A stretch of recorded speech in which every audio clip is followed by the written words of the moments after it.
Muy buenas tardes, hermanos. Bienvenido a su culto de alabanza este precioso domingo 29 después de Acción de Gracias. Yo no sé cómo se sienten ustedes, pero más que otro año siento yo en mi corazón decir que estoy más agradecido con Dios este año por todas las cosas que Él ha hecho y cómo Él se está moviendo en nuestras vidas a través de esta pandemia. Y es tan precioso saber que tenemos esa esperanza en nuestro Señor. Y por eso es que este servicio le vamos a dar gracias a Él y le vamos a concentrarnos a simplemente hacer una grande ofrenda hacia Él, dándole gracias por lo bueno que Él es. Y comencemos con nuestra lectura bíblica que se encuentra en Salmo 100. Le voy a pedir por favor que se pongan de pie y vamos a leer el Salmo 100 juntos. Es un pasaje de un salmo bien corto, solo son 5 versículos. Y lo vamos a hacer todo en una voz, dándole gracias a nuestro Señor. Pero antes de hacer eso, vamos a poner este servicio en sus manos. Así que únase conmigo en oración, cierre sus ojos y incline su rostro. Bendito, amado celestial, Dios Todopoderoso, te damos gracias por este precioso día que tú nos has dado, Señor. Te damos gracias, Padre, porque podemos reconocer cómo tú te estás moviendo dentro de nosotros, Señor. Padre, mucha gente, no solo en este país, pero alrededor del mundo todavía no se puede congregar por algún motivo, Señor. No solo por una pandemia, pero puede ser que simplemente el gobierno no les permite. Pero, Señor, tú nos has dado esta bendición de estar juntos aquí en tu templo, Señor, para alabarte y glorificar tu nombre. Señor, te ponemos este servicio en tus manos, que sea una ofrenda de olor fragante para ti, Señor. Que te puedas gozar, Señor, y nosotros exaltar tu nombre, Padre, como que si estamos en el cielo ya. Gracias, Padre, por lo bueno que tú eres una vez más. Y te lo pedimos todo en el precioso nombre de nuestro Señor Jesucristo. Amén. Así es, hermanos, sigamos dándole gracias al Señor. Y vamos a leer nuestra lectura bíblica que se encuentra en Salmo 100. Y cuando estén listos, digan un fuerte amén. Amén. Eso. Vamos, iglesia. Y la palabra de nuestro Señor Jesucristo dice así: Canta alegres a Dios, habitantes de toda la tierra. Servid a Jehová con alegría, venid ante su presencia con regocijo. Reconocer que Jehová es Dios, Él nos hizo y nosotros a nosotros mismos. Pueblo suyo somos y ovejas de su prado. Entrad por sus puertas con acción de gracias, por sus atrios con alabanza. Alabadle, bendecid su nombre, porque Jehová es bueno, para siempre es su misericordia y su verdad por todas las generaciones. Aleluya. Todas las generaciones quiere decir que desde el principio hasta el fin el Señor está con nosotros. Y que yo no sé cómo se siente usted ahorita, pero yo tengo en mi corazón darle siempre gracias a nuestro Señor, especialmente este día. Así que únase con nosotros y entonemos esas preciosas alabanzas a nuestro Dios. Toda creación algún día va a cantarle a Él. Y eso es lo que dice esta preciosa alabanza.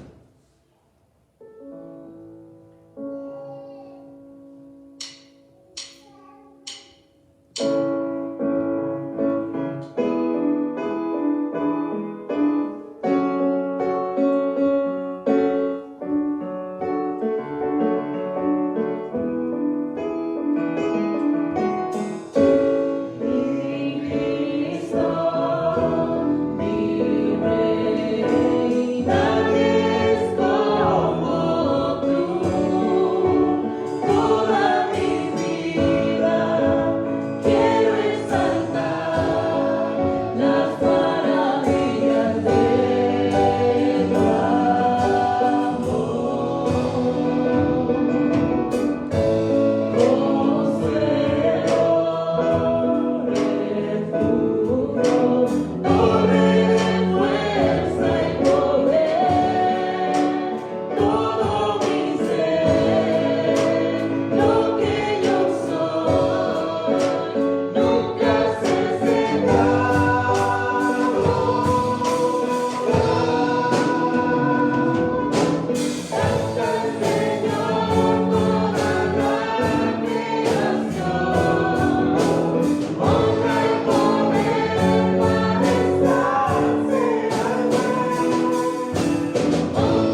consuelo, refugio, incomparables promesas. ¿Cómo no estar agradecido con Dios por lo que Él está haciendo en nuestras vidas? Digámosle, sigamos dándole gracias. Todo el pueblo, dele gracias al Señor por ese amor inagotable, esa fidelidad incomparable. Grandes cosas hace Dios todos los días, hermanos.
Solo quiero bendecir su nombre, solo quiero exaltarlo, solo quiero decirle a Él que Él es Rey y Majestad y lo bueno que es y lo agradecido que Él es en mi vida, en nuestras vidas, por esta preciosa iglesia. Bendigamos su nombre, hermano.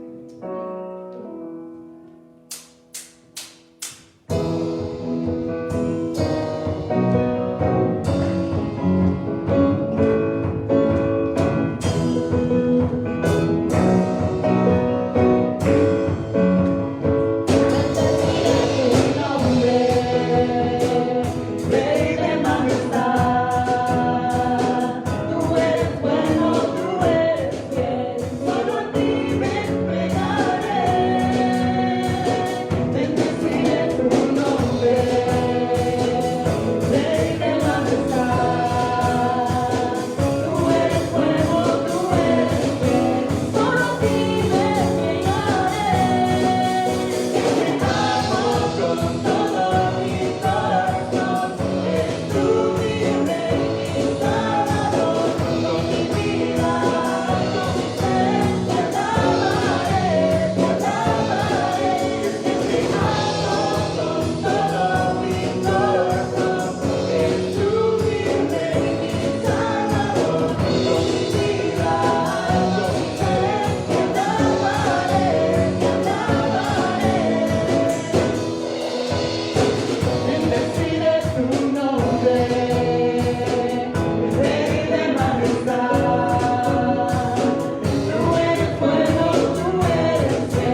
asiento y preparar nuestras mentes y nuestros corazones para recibir el mensaje de nuestro Señor por medio de nuestro pastor Julio Luis.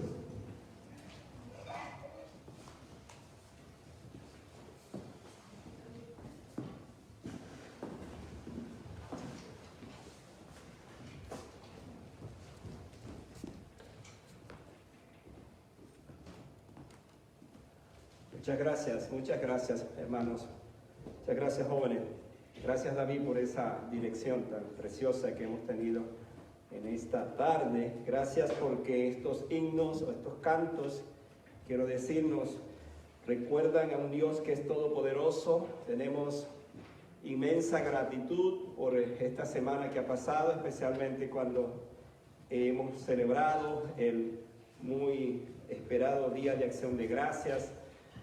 No sé cómo estuvo eso en su casa, me imagino que mucho pavo, mucha comida y bueno, gracias a Dios por eso, ¿verdad? Porque tenemos esa bendición de acercarnos a nuestras mesas, disfrutar de todas las bendiciones que Dios nos da. Así es que estamos muy agradecidos a Él. Bienvenidos sean todos otra vez a la casa del Señor, me alegra verles. Hoy tenemos otro día precioso en medio de este tiempo que ya está llegando el invierno frío está pronto a llegar, así es que damos gracias al Señor porque en medio de todo pues estamos disfrutando de un tiempo muy lindo todavía como estos tiempos que tenemos, así es que damos gracias a Dios por eso. Bienvenidos sean todos ustedes y siempre damos la bienvenida a todos los hermanos que se conectan, por supuesto los hermanos que no tenemos aquí en la casa del Señor, que están viéndonos ahora, pero también de varios hermanos de otros países que están viéndonos ahora. Es una bendición darles a ustedes una palabra de bienvenida a este tiempo que estamos en la casa del Señor ya. No sé si ustedes sabían, pues, pero tenemos unos cuantos meses ya reuniéndonos acá. Hemos sabido incluso de otras iglesias que hasta han tenido que volver a cerrar por esta situación de la pandemia, que la verdad es que ha trastornado tantas cosas. Pero en fin, nosotros estamos acá y venimos a la casa del Señor también para escuchar la palabra del Señor. ¿Están dispuestos a eso? Hemos venido a escuchar la palabra del Señor, así es que vamos a darle continuidad a los mensajes que su pastor está trayendo en la carta a los Colosenses.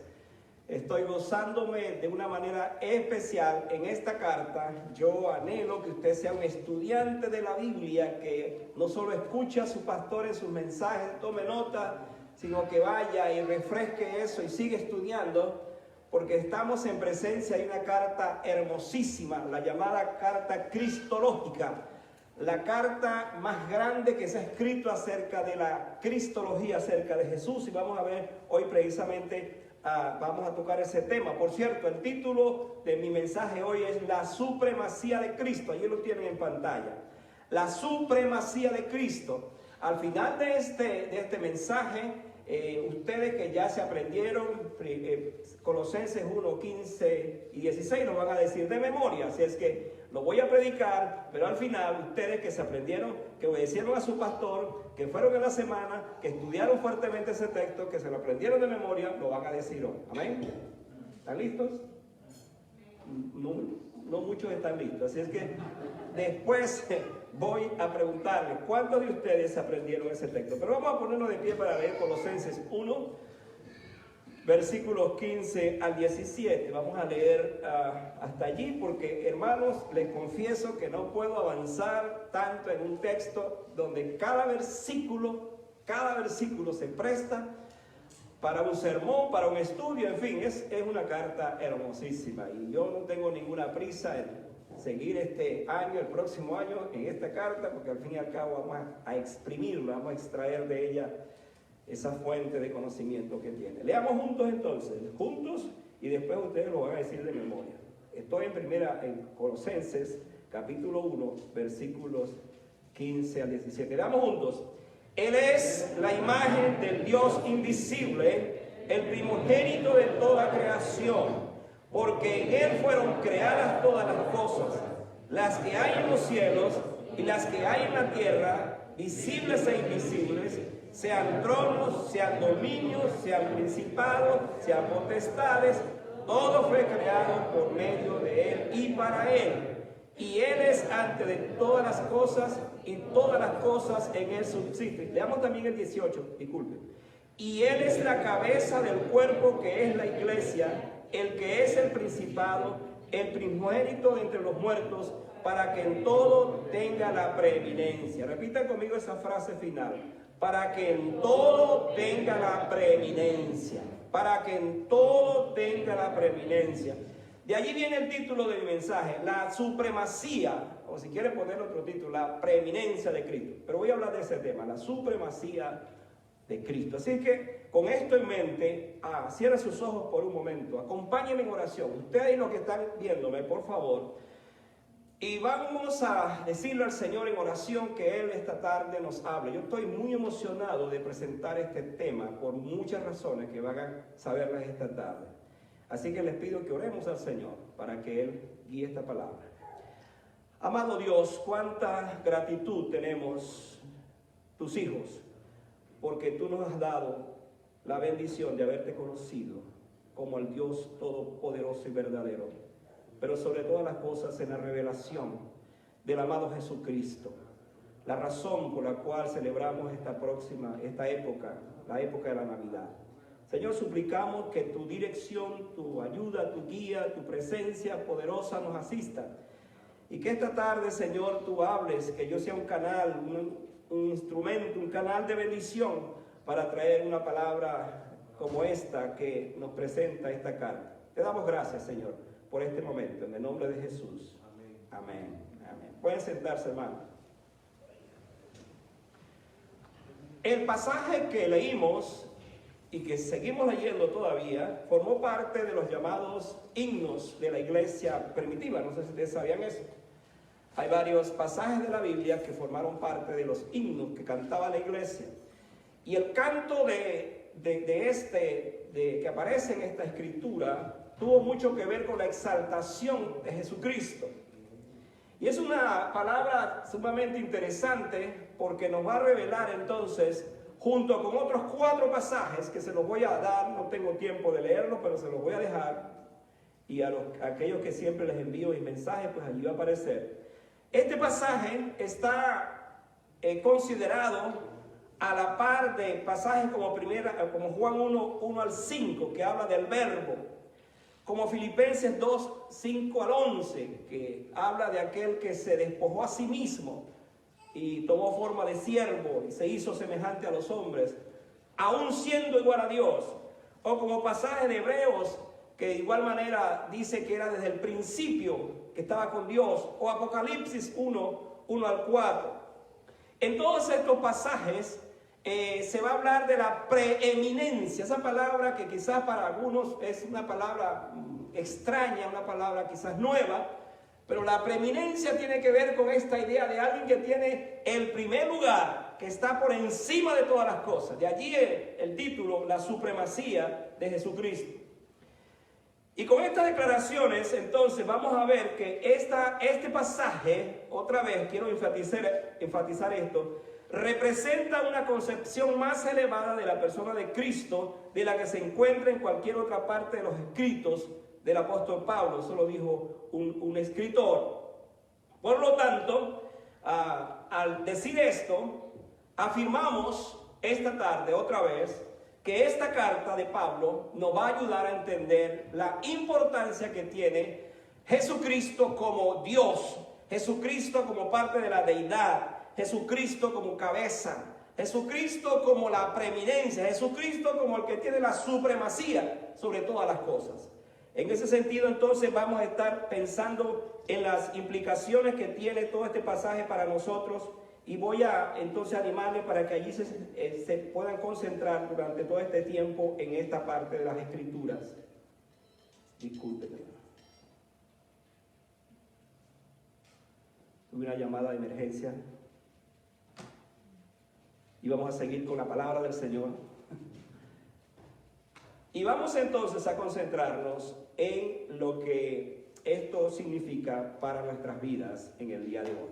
Pablo responde Ese es el énfasis que voy a tomar esta tarde. Pablo responde en esta carta a una serie de cuestionamientos que se habían hecho a la iglesia de Colosas. Acuérdense que Pablo ha dicho que Pablo no escribió, Pablo no pastoreó, no fundó la iglesia de los colosenses, así como no lo hizo tampoco con la iglesia de Roma. Y a mí me llama la atención algo en esto, porque si hay dos cartas donde se habla de la grandeza, de la supremacía, de la preeminencia de Jesucristo, es precisamente en estas cartas. Y es bueno saberlo porque fueron cartas, repito, donde Pablo no fundó las iglesias. Ahora vamos a analizarla, el texto, siguiendo esta premisa, siguiendo estos planteamientos. Conozcamos cómo es vista la supremacía de Jesús en este texto. ¿Cómo se ve entonces su grandeza? Y hay en este pasaje tres ideas directrices que quiero dejarlas con ustedes acerca de esa supremacía. La primera tiene que ver con la igualdad de Jesús con Dios, la igualdad de Jesús con Dios. La segunda tiene que ver con el hecho de que Jesús es el creador del universo. Eso es algo que quiero enfatizar esta tarde por el hecho de que conocemos casi siempre una parte de Jesús o lo conocemos como el Salvador, pero ¿hasta dónde conocemos que Jesucristo es el creador de todo? Vamos a ver eso también. Y por supuesto hablaremos de Jesús, la supremacía de Jesús como la cabeza de la iglesia. En esos términos vamos entonces a estar analizando. Por lo tanto, entonces vemos que Él es la imagen del Dios invisible. ¿Dónde encontramos eso? El versículo 15 dice, Él es la imagen del Dios invisible, el primogénito de toda creación. Mis hermanos, lo primero que yo descubro acá es que hay un rompimiento de las cosas lógicas en este pasaje.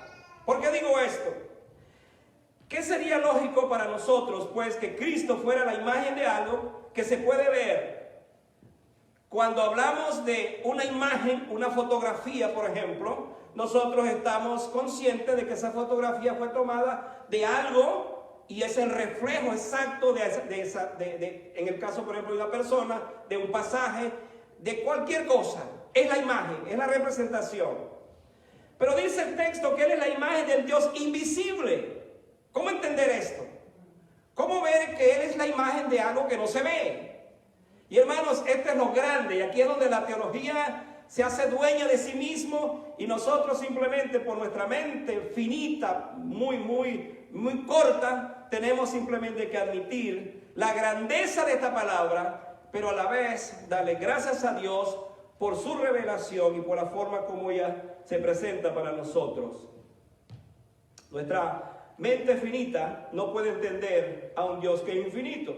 La Biblia declara que Dios es espíritu. Por allá va a decir Jesucristo, dijo esa gran verdad en el capítulo 4 de Juan, cuando tuvo la entrevista con la mujer samaritana. Dios es espíritu y los que le adoran en espíritu y en verdad es necesario que le adoren. Pero declaró eso, Dios es espíritu, y aquí estamos en presencia de esto. Dice que Jesucristo entonces reveló a ese Dios que es espíritu, ese Dios que no se ve.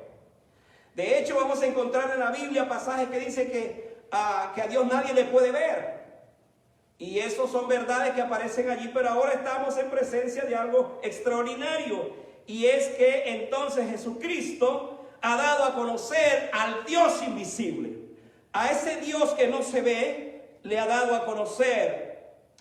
El Dios que nunca vimos, Cristo le ha dado a conocer. De esta manera, Cristo es la verdadera y máxima revelación del Padre. Vamos a ver, por ejemplo, qué nos dice, simplemente para reafirmar esta misma verdad, por allá en Juan, precioso libro de Juan, el capítulo 1, mire lo que dice el versículo 8 de ese pasaje.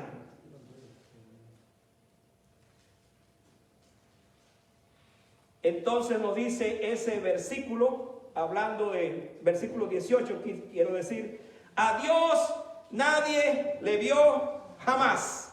Otra vez, vea este. A Dios nadie le vio jamás. El unigénito que está en el seno del Padre, Él le ha dado a conocer. Entonces, ¿cuál es la imagen que tenemos de Dios?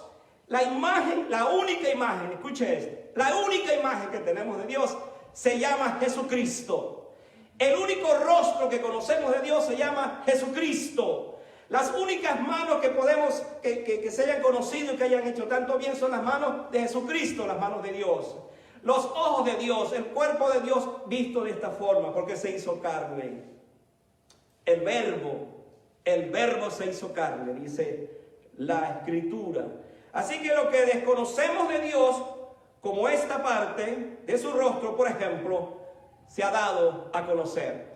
El mundo se debate acerca de tratar de representar a Dios. Hay en las culturas que tenemos, en las religiones que tenemos, hay esfuerzos por tratar de imitar a Dios, de presentar a Dios o de representar a Dios a través de una imagen. Pero es imposible hacer esto, otra vez, porque la única imagen que tenemos nosotros de Dios se llama Jesucristo. Y Él le ha dado a conocer. Por lo tanto, como vamos a afirmar, conocer a Cristo es conocer a Dios. Estamos hablando de la gran doctrina de la Trinidad. Estamos hablando de la gran doctrina de la deidad. Y así se nos presenta. Ahora, el versículo 15, otra vez volviendo al pasaje, nos presenta otro asunto que debemos considerar. Dice que Él es el primogénito. ¿De qué? De toda la creación. Si usted lee rápidamente ese pasaje, ¿cómo lo entiende? ¿Cómo lo ve? Porque pareciera entonces ese pasaje decirnos, Jesucristo entonces fue el primero de toda la creación, fue el primer ser creado.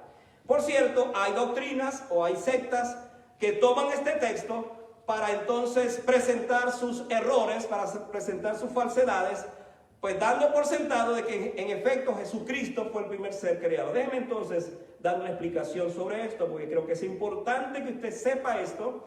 Por eso estos mensajes, además de ser mensajes para nuestra edificación, son mensajes para nuestro conocimiento y para nuestra preparación en ese aspecto.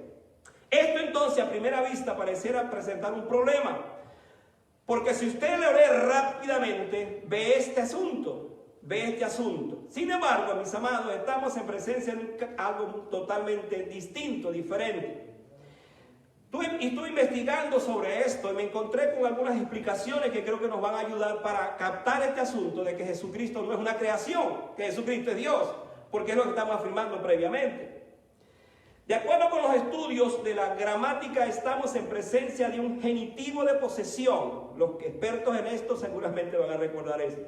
No de un genitivo de posesión que se ve también en el versículo 18 que vamos a leer posteriormente, sino de un genitivo de referencia.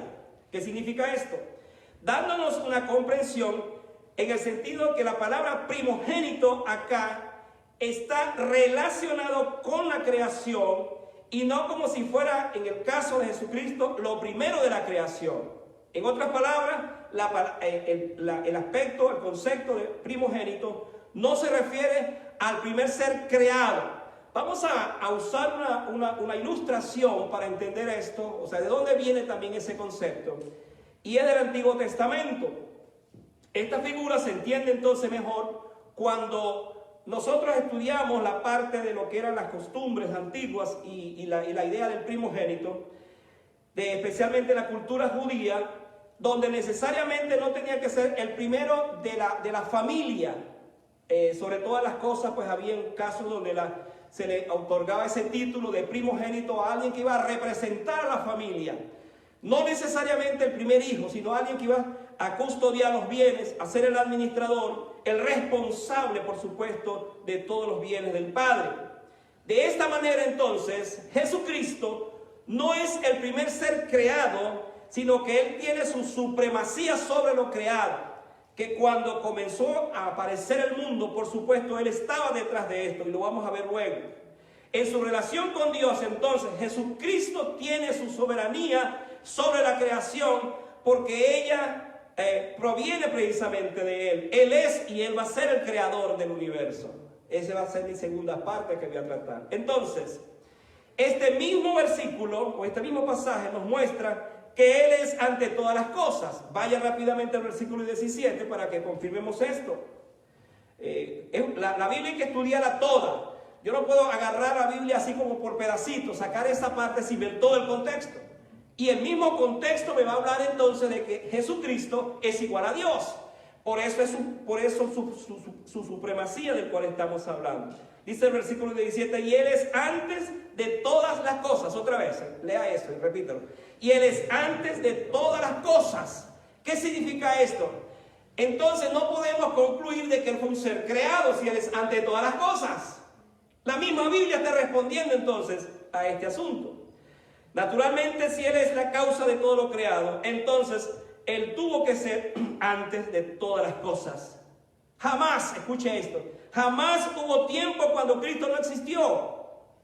Esta declaración de Pablo nos dice que Jesucristo es tan eterno como lo es Dios, porque Él es igual a Dios, porque Él es Dios. Él era en el principio con el Padre, por lo tanto ya formaba parte de la Trinidad. Jesucristo nació según la carne, ciertamente, engendrado por el Espíritu Santo y puesto en el vientre de María. Es la razón por la cual vamos a celebrar muy pronto la Navidad. El Verbo se hizo carne para cumplir la profecía que Él nacería de la descendencia de David según la carne, por allá en Romanos 1:3. Pero ahora Pablo dice la palabra del Señor, y hablando en ese aspecto asombroso, que Él mismo es antes de todas las cosas. Esto se refiere entonces a algo extremadamente hermoso al pensar entonces el origen del Señor. Vamos a verlo de esta forma. La historia de Cristo no comenzó ni en Nazaret ni en Belén. La historia de Cristo comenzó ya, si es que hablamos de la palabra comenzó, en la misma eternidad. Se remonta a la eternidad. Así que bien podemos decir que Él es el ser más viejo del universo. Por allá, Él tuvo una entrevista con los fariseos y ellos se sorprendieron de lo que Jesús decía. Por allá en Juan 8:58, Él le dijo a ellos, a los fariseos, antes que Abraham fuese, yo soy. Y ellos se sorprendieron cuando dijeron, no tienes ni siquiera 70 años y ya dice que eres tan viejo como Abraham. ¿De qué estaba hablando Jesús? Estaba hablando entonces de esa igualdad con Dios, de esa eternidad con Dios.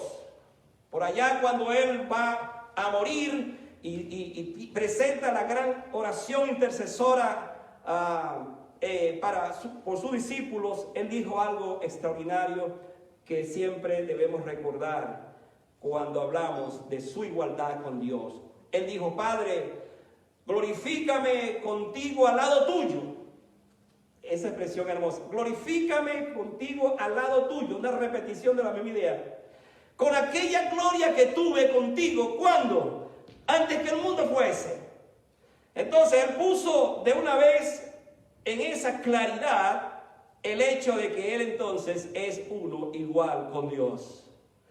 Mis amados hermanos, la supremacía de Cristo nos hace ver entonces que Él es Dios con nosotros, que nuestra vida como hijos de Dios, como creyentes, se basa en esta gran doctrina de la deidad. Nosotros no ponemos en ningún momento en dudas el hecho de que creemos en Jesucristo como Hijo de Dios, pero creemos en Jesucristo como Dios mismo, como aquel que se encarnó y por supuesto vivió por nosotros y que ahora está a la diestra del Padre intercediendo por nosotros. Qué bendición saber esto. Pero si Él entonces es supremo desde el punto de vista de esa igualdad con Dios, y en ese aspecto podemos ver entonces lo que Pablo nos menciona, también vemos su supremacía en la creación. Vayan entonces al versículo 16, retrocedan entonces para que empatemos todas estas ideas. El versículo 16 que nos dice, porque en Él, por cierto, comience a ver el pronombre Él que aparece 7 veces en estos versículos. Porque en Él fueron creadas todas las cosas, las que hay en los cielos y las que hay en la tierra, visibles e invisibles, sean tronos, sean dominios, sean principados, sean potestades. Todo fue creado por medio de Él y para Él. Aquí encontramos como 3 o 4 pronombres. Después, a los próximos versículos aparecen nosotros. Ahora, con esta declaración, Pablo pone las cosas en su lugar. Escuche esto. Pablo pone las cosas en el lugar que deben estar.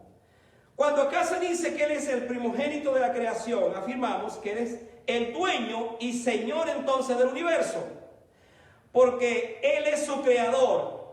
En otras palabras, Él es su comienzo y es su fin, el alfa y el omega, su origen y su destino. Todo, absolutamente todo tiene que ver con el Señor. Hay varias cosas significativas en este texto. Por un lado tenemos dos oraciones que se refieren a la exclusividad de Jesús como su más legítimo derecho.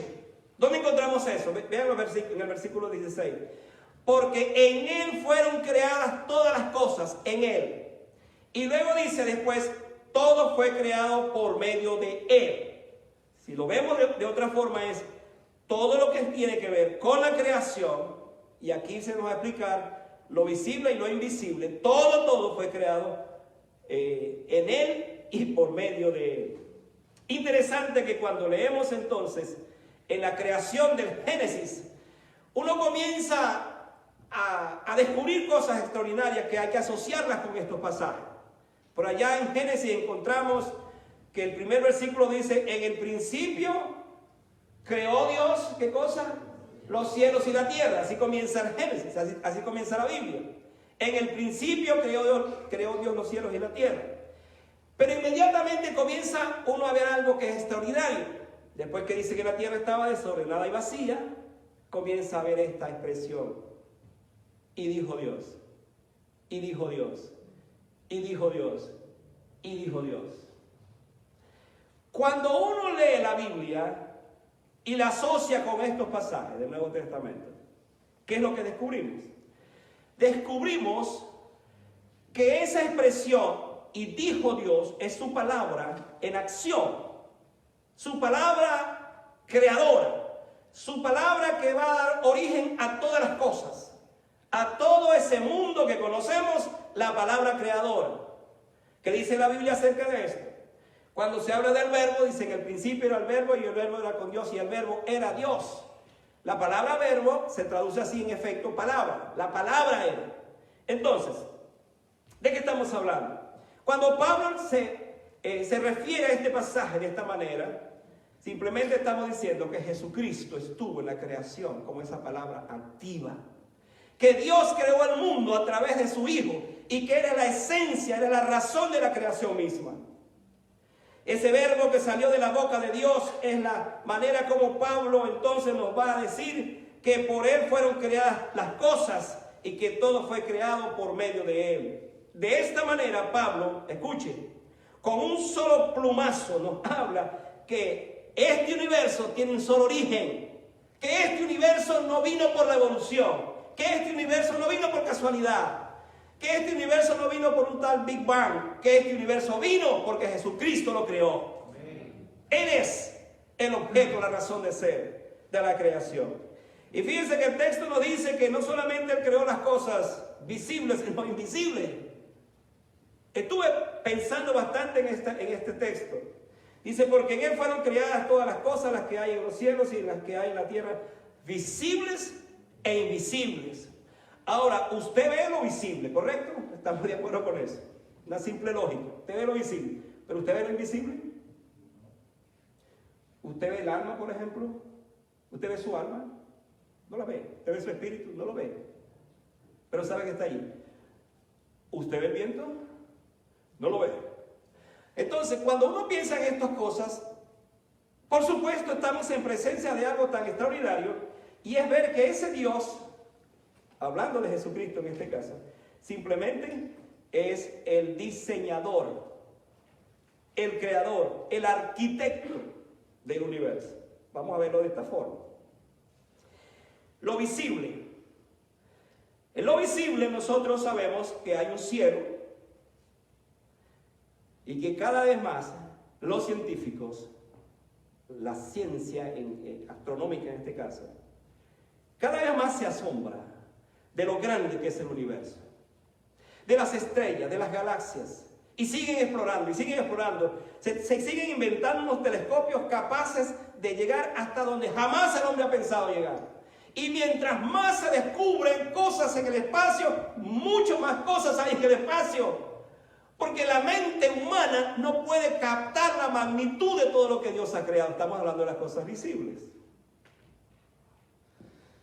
Por allá el poeta, hablando de esta belleza, dijo: los cielos cuentan la gloria de Dios y el firmamento anuncia la obra de sus manos.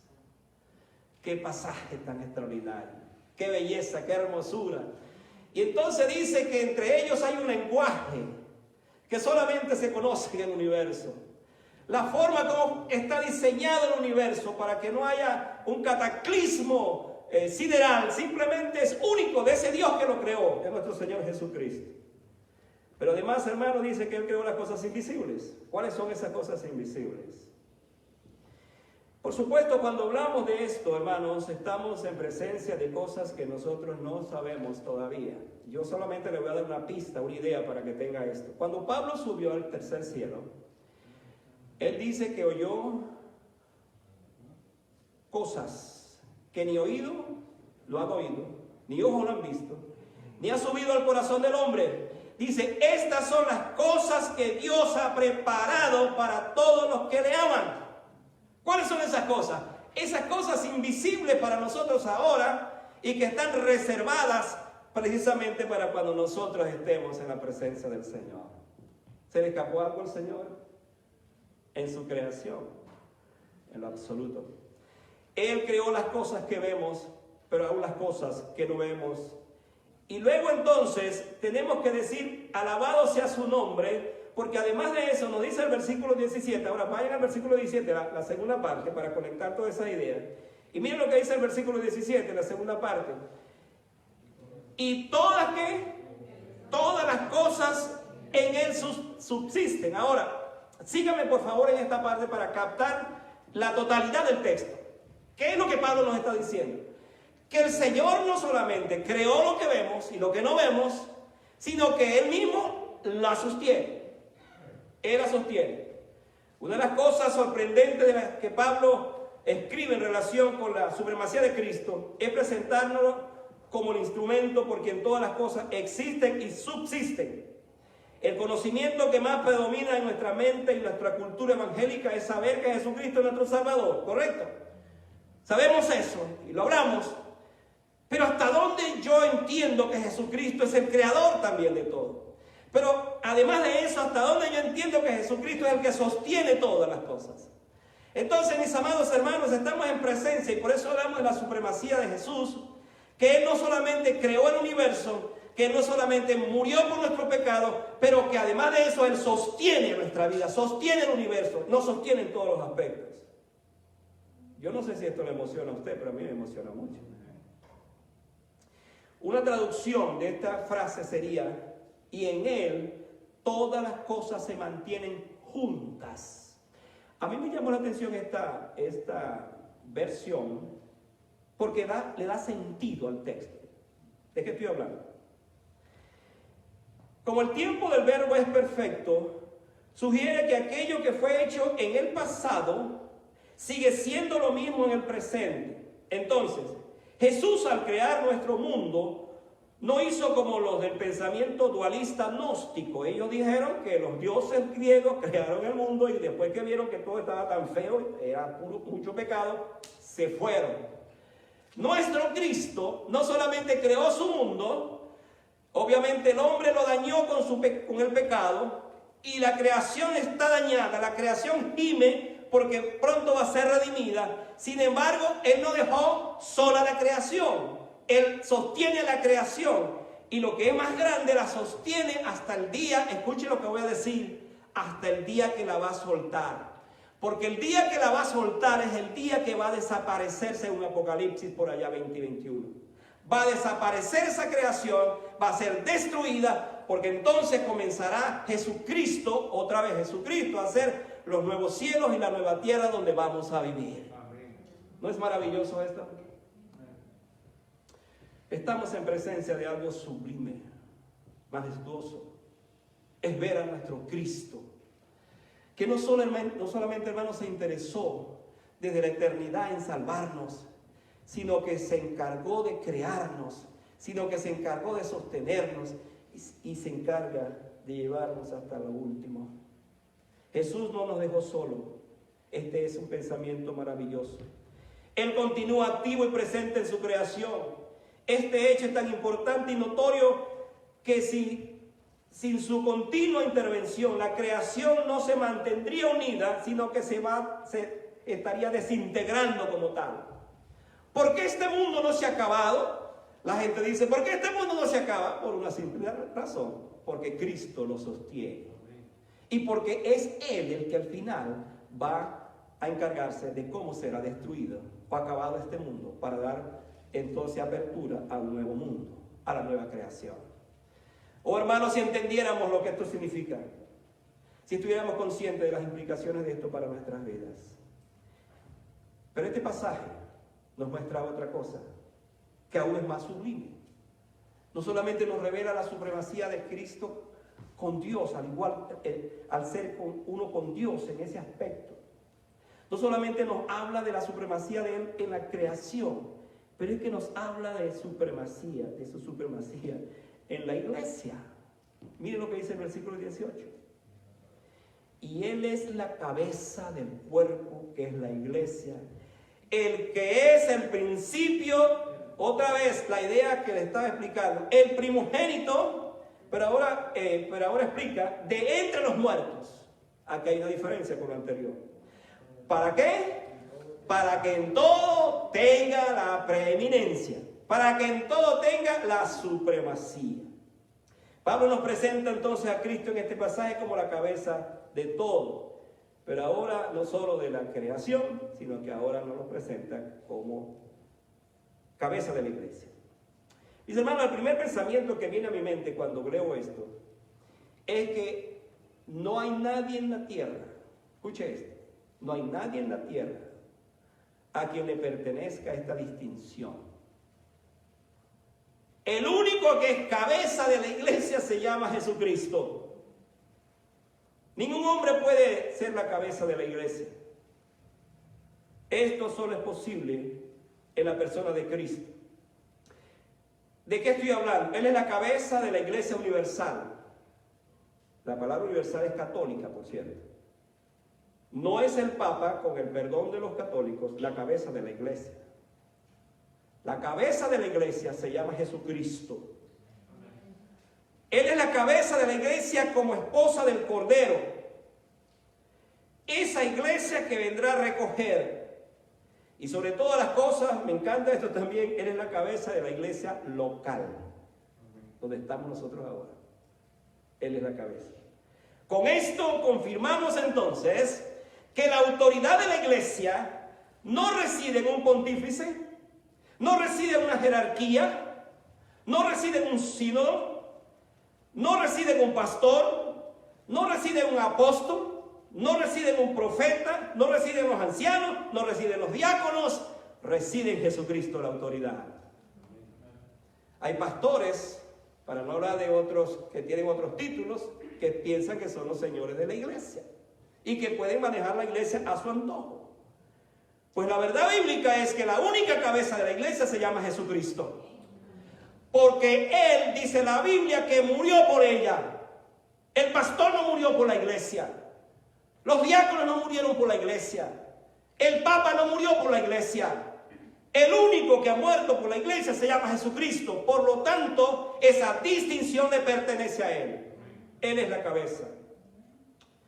Cristo entonces debe ser en todo preeminente. La iglesia no es simplemente una organización compuesta por hombres. Aunque todos seamos miembros de ella, su origen es divino y por lo tanto su gobierno principal es divino. La cabeza de esa iglesia se llama Cristo. Nosotros, escuche esta maravillosa verdad bíblica, somos su cuerpo. Somos su cuerpo. Y esto va a tener una implicación. Voy a ir redondeando todo esto para ir finalizando. Tengo que explicar este término que dice primogénito entre los muertos, porque está insertado entre la misma idea. Cuando decimos que Cristo es la cabeza de la iglesia, hay una razón poderosa que le dio a Cristo esa supremacía. ¿Sabe cuál fue? Que Él es el primero que resucitó de entre los muertos. Y Él, escuche esto tan maravilloso, no solamente es el primero que resucitó de entre los muertos, sino que es el único que resucitó y que vive para siempre. En el Antiguo Testamento y en el Nuevo Testamento tenemos varios casos de hombres y mujeres o niños que fueron resucitados, pero murieron otra vez. Resucitaron y murieron. El único que resucitó y vive para siempre se llama Jesucristo. Entonces, cuando hablamos de que Él es la cabeza de la iglesia, estamos diciendo que la razón fundamental por eso es porque Él no solo entregó su vida por Él, sino que Él resucitó por ella y nosotros adoramos a un Cristo que está vivo. Cada domingo celebramos que Él se levantó de la tumba. Cada domingo celebramos que Él vive. Cada domingo nosotros celebramos la victoria de la tumba vacía. Por lo tanto, nosotros concluimos que Él es el primogénito entre los muertos. Y entonces a Él le pertenece en todos los aspectos la iglesia del Señor. Entonces, iglesia, si esto es así, si así lo entendemos, ¿cuál debe ser nuestra responsabilidad? La resurrección está íntimamente ligada a Jesús como la cabeza de la iglesia. No tiene ningún paralelo.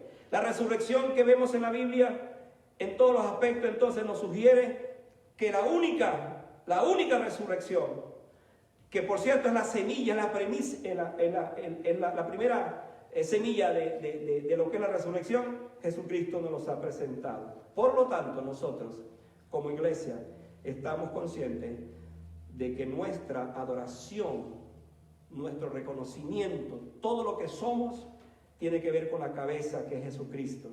Pero sobre todas las cosas tiene que ver con la verdad preciosa de que adoramos a un Cristo victorioso, vivo. Entonces, decimos esta tarde, o hemos dicho esta tarde, tres cosas. Por un lado, que Él es supremo,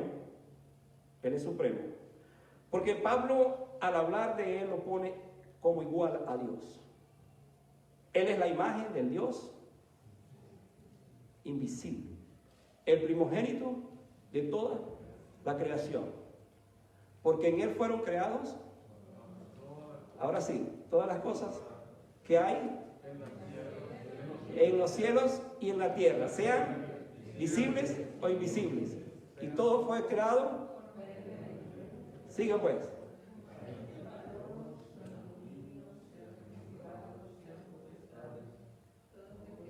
Todo fue creado por medio de Él y para Él.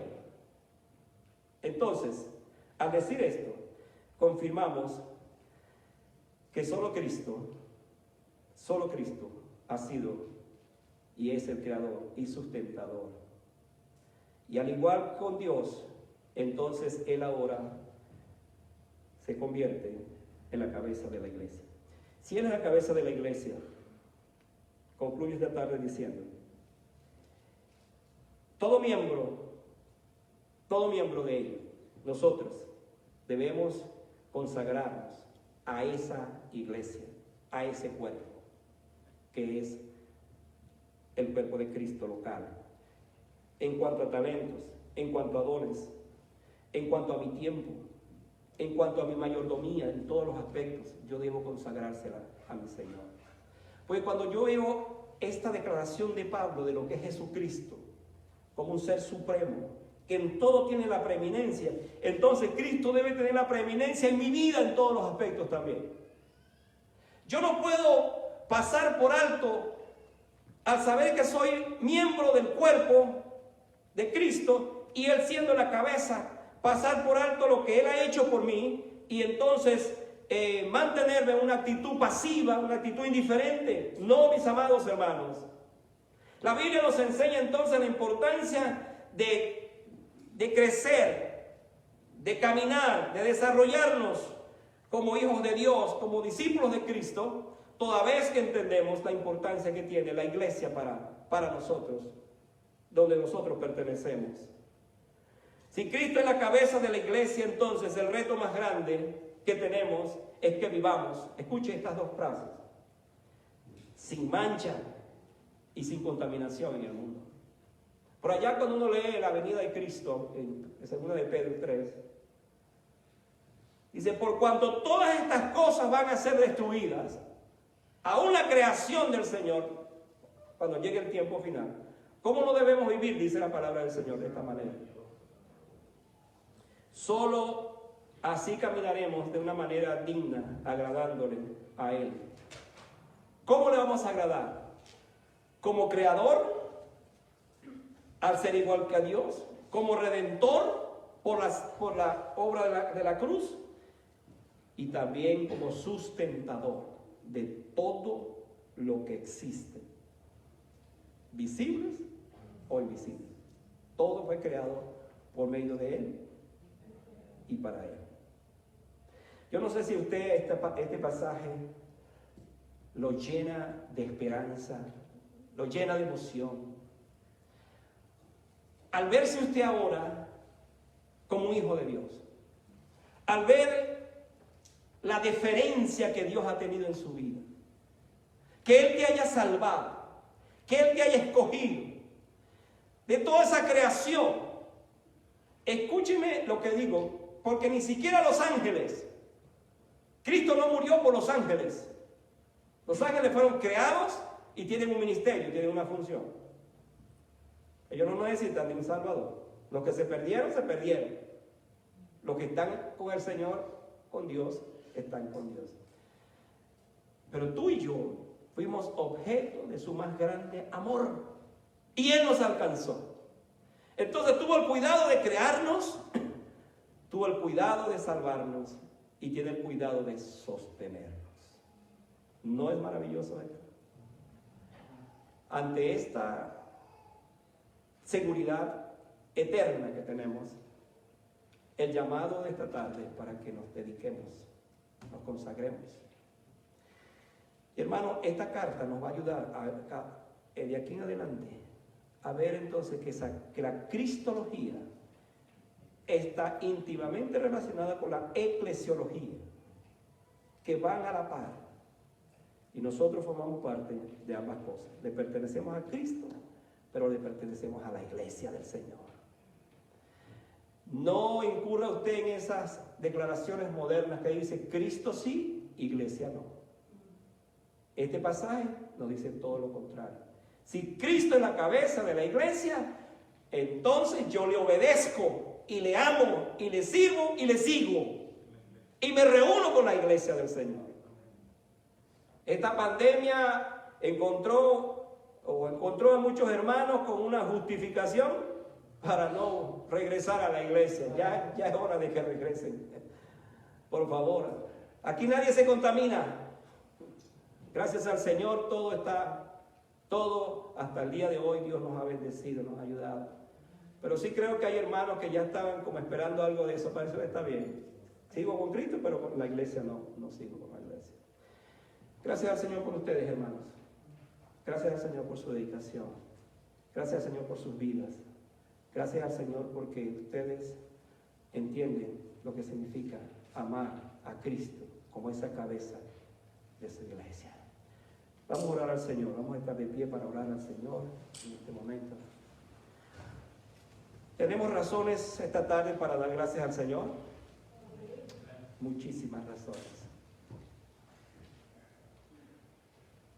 Cuando yo leo un pasaje como este, pienso mucho en el amor de Dios. Esto es lo que viene a mi mente, el amor de Dios. Porque uno puede ver el amor de Dios creando lo que creó. ¿Ustedes creen que Dios tenía necesidad de crear el mundo? No. Dios existía antes de todo. Entonces, Él no necesitaba crear al mundo. ¿Usted sabe por qué lo creó? Por amor. Porque Dios es amor. Por eso creó al mundo y por eso nos creó. Y qué belleza esta, nos creó y nos salvó y nos sostiene en ese orden. Oremos. Padre, nosotros no somos dignos de tan grande misterio de esta salvación que ha sido posible por medio de Jesucristo. Hemos hablado de que tú tienes la supremacía al ser igual a Dios. Tienes la supremacía en la creación, porque la creaste. Tienes la supremacía en la iglesia, porque es la cabeza. No es el hombre, no es un líder, no es el pastor, la cabeza de la iglesia, es Jesucristo. Él la compró con precio de sangre, dice por allá Efesios, para presentársela a sí mismo una iglesia que no tuviese mancha ni arruga, ni cosas semejantes, sino que fuese santa. Amado Dios, ayúdanos a ser creyentes que te amemos como tú nos has amado. Ayúdanos a ser creyentes que vivamos para ti como tú anhelas que vivamos. Danos el gozo de vivir cerca de ti, Señor, y vivir para ti. Gracias por esta iglesia, gracias por esta iglesia local, donde nos reunimos, donde vivimos, donde compartimos el amor los unos con los otros. Gracias por este tiempo. Padre, te adoramos y te damos gracias por este día una vez más, por tu palabra que la hemos traído. En el nombre de Jesús. Amén. Amén. Que el Señor nos bendiga. Pueden sentarse. Y que esta tarde la palabra que hemos oído siga trabajando en nuestros corazones para la gloria de su nombre. Amén.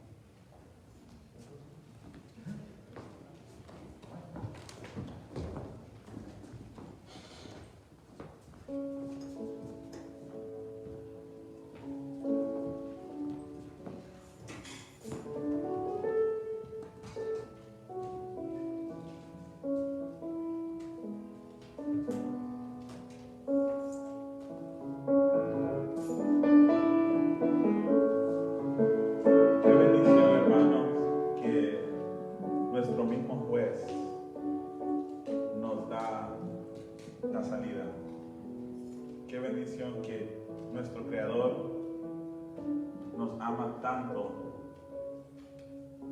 para hacer nuestra salvación y nuestra esperanza. ¿Por qué no nos ponemos de pie y le entonamos este precioso himno a nuestro Señor Jesucristo, a nuestro Creador, a nuestro Rey? Cuán grande es Él.